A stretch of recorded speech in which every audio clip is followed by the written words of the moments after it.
नमस्कार दोस्तों, मैं आपका अपना एडवोकेट कुंदन सिंह, जिला गाजियाबाद से। दोस्तों, आज बात करते हैं भारतीय दंड संहिता 1860 की धारा 302 के बारे में। धारा 302 आईपीसी सेक्शन 302, इसमें हत्या के लिए दंड का प्रावधान है।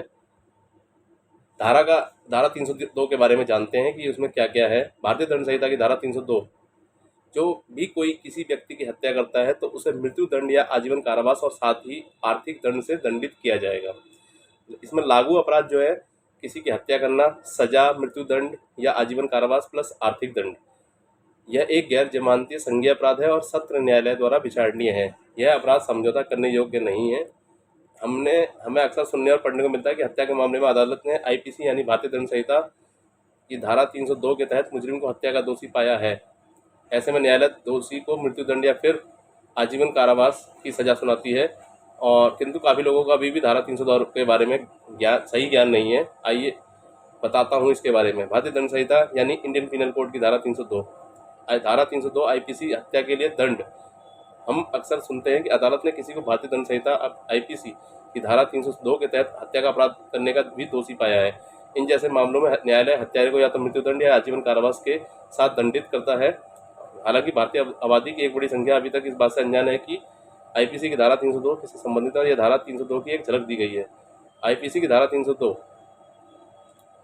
भारत में ब्रिटिश शासनकाल के दौरान भारतीय दंड संहिता को 1862 में लागू किया गया था। तत्पश्चात समाज की आवश्यकता के संबंध में समय समय पर आईपीसी में इंडियन पिनल कोड में संशोधन किए गए। भारतीय दंड संहिता के तहत सबसे महत्वपूर्ण परिवर्तन विशेष रूप से भारतीय स्वतंत्रता के बाद किए गए थे।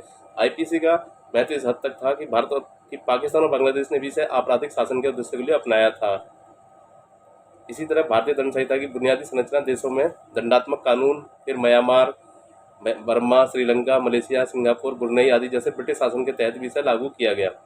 भारतीय दंड संहिता की धारा 302 कई मायनों में महत्वपूर्ण। हत्या के आरोपी व्यक्तियों पर इस धारा के तहत ही मुकदमा चलाया जाता है। इसके अलावा अगर मामले में हत्या के एक आरोपी को अपराध का दोषी माना जाता है तो धारा 302 में ऐसे अपराधियों को सजा दी जाती है। इसमें कहा गया कि जिसने भी हत्या की है उसे या तो आजीवन कारावास या मृत्युदंड, हत्या की गंभीरता के आधार पर के साथ साथ जुर्माने की सजा दी जाएगी। हत्या से संबंधित मामलों में न्यायालय के लिए विचार का प्राथमिक बिंदु अभियुक्त का इरादा और उद्देश्य ही है। यही कारण है कि यह महत्वपूर्ण है कि अभियुक्त का उद्देश्य और इरादा इस धारा के तहत मामलों में साबित हो।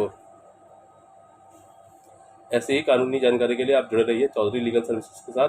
आशा करता हूँ आपको मेरी वीडियो पसंद आती हैं तो आप सभी मुझे लाइक, कमेंट्स, शेयर और सब्सक्राइब करें और मेरी वीडियो को आगे से ज़्यादा बढ़ाएं। इन्हीं बातों के साथ अभी के लिए नमस्कार। जय हिंद, जय भारत, भारत माता की जय, वंदे मातरम।